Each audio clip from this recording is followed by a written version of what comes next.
आज मैं बौद्ध प्रांत के अध्यक्ष भाई इमरान लतीफ जी के परिवार के कार्यक्रम में शामिल होने के लिए आया हूं और कुछ राजनीतिक मुद्दों पे भी आप लोगों से चर्चा करने के लिए ये प्रेस वार्ता बुलाई गई। खास तौर से अगर मैं डुमरियागंज की बात करूं तो यहां पर एक ऐसा आतंक का माहौल पिछले दिनों से बनाया जा रहा है, खासतौर से जब से ये चुनाव संपन्न हुआ है विधानसभा का, उसके बाद से कि यहाँ के डीएम जो है वो भी एक पूर्व विधायक है, यहाँ के एसपी जो है वो भी पूर्व विधायक है, यहाँ के एसडीएम भी एक पूर्व विधायक है, यहाँ के तहसीलदार भी एक पूर्व विधायक है। यानी कि डुमरियागंज को पूर्व विधायक राघवेंद्र सिंह के आतंक के माध्यम से चलाया जा रहा है। जैसा वो व्यक्ति चाहता है वैसे यहाँ का प्रशासन नाचता है उसके आगे। ये बहुत ही दुर्भाग्यपूर्ण बात है और तनाव फैला के, झगड़े करा के, माहौल बिगाड़ के उत्तर प्रदेश में खुलेआम राजनीति हो रही है और उसको किसी का संरक्षण अगर प्राप्त है तो उत्तर प्रदेश के मुख्यमंत्री योगी आदित्यनाथ का संरक्षण प्राप्त है। आप यहाँ का माहौल खराब कर रहे हैं, हिंदू मुस्लिम भाईचारे को नष्ट करने का काम करते हैं, रोज ऊटपटांग बयान देता है वो।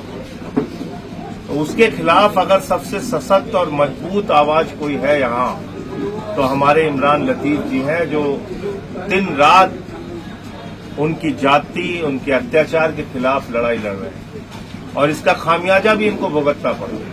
गिरफ्तार करके 24 घंटे थाने में रखा गया और उस दिन मैं लगातार जिला प्रशासन के संपर्क में था। कभी कहते थे इस थाने में, कभी कहते थे उस थाने में, कभी कहते हैं इस थाने में ले गए हैं। ये किस प्रकार की गुंडागर्दी है? आम आदमी पार्टी वो पार्टी है जो मैं भाजपाइयों को बताना चाहता हूं कि हम लड़ने में यकीन रखते हैं। अगर तुम ये सब करके यहाँ का माहौल खराब करोगे, पूरी लड़ाई तुमसे लड़ेंगे और किसी से डरते नहीं। इमरान लतीफ को आम आदमी पार्टी ने इस क्षेत्र से हर तरह का संघर्ष, लड़ाई, यहाँ के लोगों के मुद्दे उठाने की आजादी दी है और इनके हर संघर्ष में हम लोग इनके साथ खड़े होंगे। इनको किसी भी प्रकार का दबाव में लाने का प्रयास प्रशासन न करे। पहली बात तो ये मैं स्पष्ट रूप से कहने के लिए आया हूँ, क्योंकि जो पिछले दिनों इनके साथ घटनाएं हुई वो ठीक नहीं हुई और वो आम आदमी पार्टी के हमारे बौद्ध प्रांत के अध्यक्ष के साथ ठीक नहीं हुई, एक संभ्रांत नागरिक के साथ भी ठीक नहीं हुई और इस क्षेत्र के जनता के साथ भी ठीक हुई। दूसरा विषय है स्कूलों का। जिस तरह से योगी आदित्यनाथ जी की सरकार 5000 सरकारी स्कूलों को बंद करने जा रही है और कई जिलों में ये आदेश हो चुका है कि स्कूल बंद कर दिए जाएं, वहां पे बच्चे रो रहे हैं, उनके माँ बाप रो रहे हैं। तो उत्तर प्रदेश में 27,308 नई मधुशालाएं खुली हैं, नई लाइसेंस मिले हैं शराब की दुकानों के और पाठशालाएं बंद हो रही हैं जहां पे बच्चों को शिक्षा मिलती है। गरीब के बच्चों को सरकारी स्कूल में जो बड़ी मुश्किल से अपने बच्चों को भेज पाते हैं, इस उम्मीद में कि हमारे बच्चों को मिड डे मील मिल जाएगा, आप उनको पहले तो नमक रोटी खाने के लिए देते हैं, टाट पट्टी पे बच्चे बैठ के पढ़ने के लिए मजबूर हैं, टॉयलेट का इंतजाम है नहीं, बिजली का इंतजाम है नहीं। उसके बाद संख्या कम होती, कहते हैं आप स्कूल बंद कर देंगे। अरे भाई, स्कूल बेहतर कीजिए ना, स्कूल बंद क्यों कर रहे हैं? तो दलित, पिछड़े, अति पिछड़े, आदिवासी, मुसलमान, अल्पसंख्यक, इनके बच्चे ज्यादातर गांवों के सरकारी स्कूल में पढ़ते हैं। तो भारतीय जनता पार्टी की उत्तर प्रदेश की सरकार साजिशन उन लोगों की शिक्षा छीनना चाहती है जिस वंचित वर्ग के लिए बाबा साहब डॉक्टर भीमराव अंबेडकर जी ने कहा था, शिक्षा शेरनी का वो दूध है जो जितना पिएगा उतना दहाड़ेगा। आज आदित्यनाथ जी की सरकार वो शिक्षा का अधिकार बच्चों से छीन रही है। RTE का जो एक्ट है, राइट टू एजुकेशन एक्ट, वो क्या कहता है? 1 किलोमीटर के दायरे में ही सरकारी स्कूल होना चाहिए। जो स्कूल बंद किए गए और जिस स्कूल में विलय किया गया, उसकी दूरी 3-3 किलोमीटर है, 4-4 किलोमीटर है। रेलवे का क्रॉसिंग पार करके बच्चों को जाना है। तो ये कहीं ना कहीं शिक्षा माफियाओं के साथ मिलकर एक गहरी साजिश बीजेपी की सरकार ने रची है, जिसमें गरीब के बच्चे शिक्षा से वंचित होंगे, उनको अनपढ़ बनाया जाएगा। और सरकार की प्राथमिकता भी है कि लोग अनपढ़ रहें और जाति धर्म के सवालों पर उलझ के उनके साथ खड़े रहें, उनको वोट देते रहें। दूसरा विषय, अभी प्रधानमंत्री जी विदेशों में यात्रा में व्यस्त हैं और मुख्यमंत्री जी ठेले पे नेम प्लेट लगवाने में व्यस्त हैं। जब भी कोई उत्तर प्रदेश में त्योहार आता है वो तनाव का कारण बन जाता है। होली हो तो तनाव, दिवाली हो तो तनाव, ईद हो तो तनाव, बकरीद हो तो तनाव, मुहर्रम हो तो तनाव। तो आपने त्योहारों को तनाव का एक माध्यम बना दिया है। अभी कांवड़ चल रहा, उसके नाम पे तनाव। आपने नई फोर्स उत्तर प्रदेश में पैदा कर दी है, जो लोगों के पैंट खोल के चेक कर रहे हैं, जांच कर रहे हैं। ये माहौल आप प्रदेश के अंदर पैदा कर रहे हैं। ये अत्यंत दुर्भाग्यपूर्ण है और आम आदमी पार्टी ये मानती है कि नफरत की बुनियाद पे न तो उत्तर प्रदेश आगे बढ़ सकता है, न हिंदुस्तान आगे बढ़ सकता है। नफरत की बुनियाद पे दुनिया का कोई मुल्क आगे नहीं बढ़ सकता।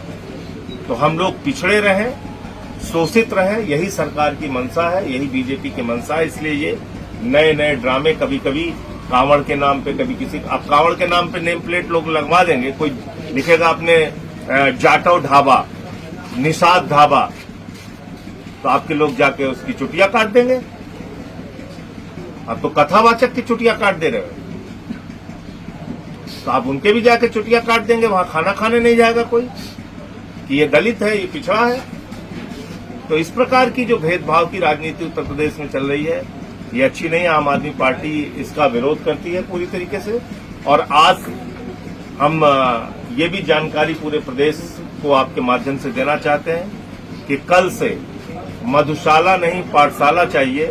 स्कूल बचाओ अभियान के नाम से पूरे उत्तर प्रदेश में जिन जिन गांवों में सरकारी स्कूल बंद हुए हैं, वहां पे आम आदमी पार्टी जाएगी, उन बच्चों के साथ बातचीत करेगी, उनके अभिभावकों के साथ बातचीत करेगी, जरूरत पड़ी तो आंदोलन करेगी।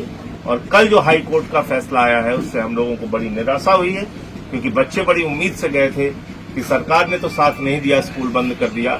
हो सकता है जज साहब हमारे स्कूल खुलवा दें, हमारे स्कूल को बचा लें, लेकिन कल हाई कोर्ट का जो आदेश आया है वो बहुत निराश करने वाला है और उन्होंने भी स्कूल बंद करने का आदेश दे दिया है।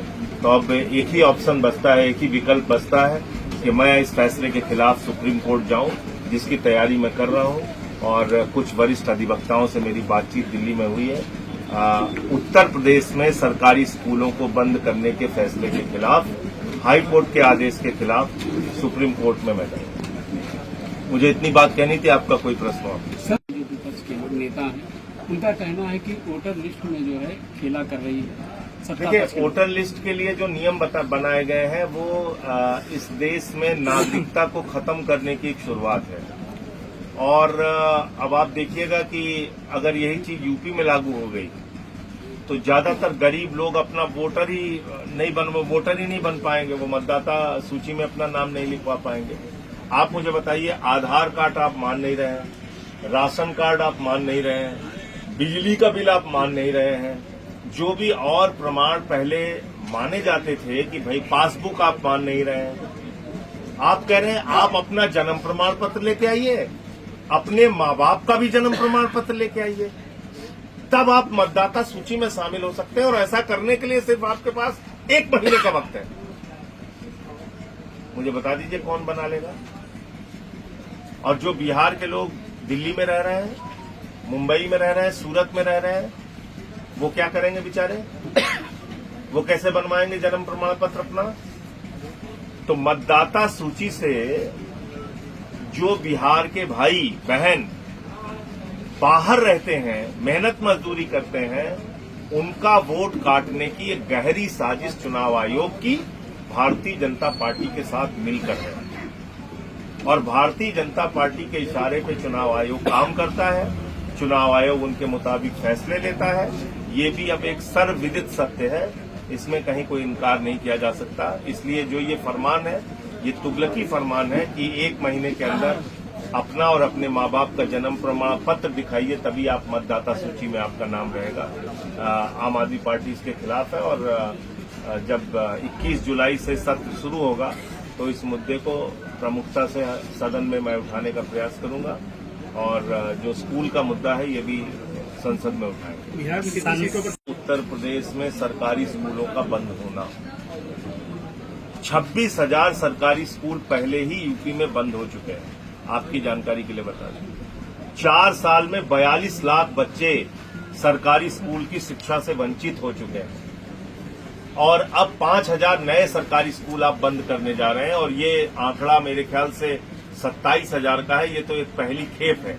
स्कूल तो बंद करेंगे 27,000, 26,000 पहले बंद किया, 27,000 अब बंद करेंगे और 27,308 नई मधुशालाएं खुल गई। तो हमने इसीलिए नारा दिया है कि मधुशाला नहीं, पाठशाला चाहिए। स्कूल बचाओ अभियान जो कल से पूरे उत्तर प्रदेश में शुरू होगा, तो हमारे लिए सबसे बड़ा मुद्दा यही है। और दूसरा, जो सांप्रदायिकता फैलाई जा रही है, नफरत फैलाई जा रही है, इसको भी संसद के अंदर मैं उठाऊंगा। जब सुप्रीम कोर्ट का आदेश है कि आप किसी से जाति धर्म पूछ के उस आधार पर उसके साथ काम नहीं कर सकते हैं, तो आप सुप्रीम कोर्ट का आदेश भी नहीं मान रहे हैं। आप कह रहे हैं नेम प्लेट लगाओ। और मैं आपको कह रहा हूं, बड़ी संख्या में हिंदू जो पिछड़े और दलित है उनका भी रोजगार जाएगा इससे। ये मुसलमानों के खिलाफ इस्तेमाल कर रहे हैं इस बात को, लेकिन बड़ी संख्या में। और जैसे बुलडोजर है, बुलडोजर 80% हिंदुओं के घरों पे चला है। मैं आंकड़े के साथ आपको दे सकता हूं, 80% इसी उत्तर प्रदेश में। मेरे खुद के गृह जनपद में सुल्तानपुर में 35 सफाई कर्मियों के घर ध्वस्त कर दिए गए। मैं गया था बनारस में संत रविदास जी के गेट के सामने 42 दुकानें थी, जिसमें चाची की कचौड़ी की दुकान 100 साल पुरानी थी, पहलवान लस्सी की दुकान थी करीब 70-80 साल पुरानी। 42 दुकानों को ध्वस्त कर दिया गया, एक भी मुसलमान नहीं उसमें, सारे के सारे। अयोध्या में विस्तार के नाम पे वहां जो मकान दुकान उजाड़े गए, कॉरिडोर के नाम पे बनारस में जो मकान दुकान उजाड़े गए। तो इसलिए मुसलमानों का हवा खड़ा करना है, उनके खिलाफ नफरत फैलानी है और नुकसान बड़ी संख्या में सबका करना है। गरीब के दुश्मन है बेसिकली। तो ये मुद्दा भी हम पार्लियामेंट में सर, लोक हित मामले जैसे स्वास्थ्य, शिक्षा